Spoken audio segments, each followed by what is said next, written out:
ఇలాంటి క్వశ్చన్స్ ని సాల్వ్ చేయడానికి మనం ఒక కాన్సెప్ట్ ని అర్థం చేసుకోవాలి. Root of a plus b plus 2 root ab format లో ఉంటే, అంటే ఇక్కడ 2 అనేది ఇంపార్టెంట్, ఫాలోడ్ బై రూట్ అన్నమాట. ఆ రూట్ లోపల ప్రోడక్ట్ ఆఫ్ 2 నెంబర్స్ ఉన్నాయి, a అండ్ b. ఇక్కడ సమ్ ఆఫ్ ద 2 నెంబర్స్ ఉన్నాయి. ఇక్కడ ఏ నెంబర్స్ మల్టిప్లికేషన్ ఉందో వాటి సమ్ ఇక్కడ ఉంది. అప్పుడు మనం దీన్ని ఇలా రాసుకోవచ్చు, రూట్ ఆఫ్ 2 రూట్ ఏబి కదా, దాన్ని 2 రూట్ ఏ ఇంటూ రూట్ బి అని రాసుకోవచ్చు.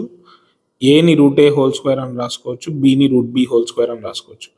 ఇప్పుడు మనం లోపల ఉండే స్క్వేర్ రూట్ ని అబ్జర్వ్ చేస్తే ఇది root of root a plus root b whole square. Square ని స్క్వేర్ రూట్ ని క్యాన్సిల్ చేస్తే మనకు root a plus root b answer వస్తుంది. అంటే ఇక్కడ మనం అర్థం చేసుకోవాల్సిన పాయింట్ ఏంటి, స్క్వేర్ రూట్ ఆఫ్ ఇక్కడ 2 ఇంటూ రూట్ ఆఫ్ ఈ రూట్ లోపల product of 2 numbers a into b ఉండి, ఇక్కడ sum of 2 numbers a plus b ఉంటే దీని యొక్క answer root a plus root b. So for example root of 5 plus 2 root 6 ఉంది. మనం దీన్ని ఎలా రాసుకోవాలి, ఈ 3ని ఏమని రాసుకోవచ్చు, 6ని 2 ఇంటూ 3 అని రాసుకుందాం, ఎందుకంటే 5 అనేది 2 ప్లస్ 3 అవుతుంది. So this is equal to root of 2 plus 3 plus 2 into root of 2 into 3. అప్పుడు ఆన్సర్ ఇక్కడ root of first factor plus root of second factor, root 2 plus root. అలాగే ఇంకొక ఎగ్జాంపుల్ చూద్దాం, రూట్ ఆఫ్ 7 ప్లస్ 2 రూట్ 6. ఇక్కడ మనం 6ని 6 into 1 అని రాసుకోవచ్చు, 7ని 6 plus 1 అని రాసుకోవచ్చు. So this is root of 6 plus 1 plus 2 root 6 into 1.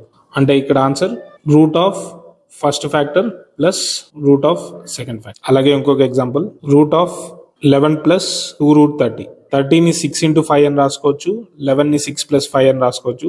So answer to this question root 6 plus root 5. One more example, root of 11 plus 2 route 18. ఇక్కడ 18ని మనం 9 into 2 అని రాసుకోవచ్చు, 11ని 9 ప్లస్ 2 అని రాసుకోవచ్చు. So answer to this question root 9 plus root 2.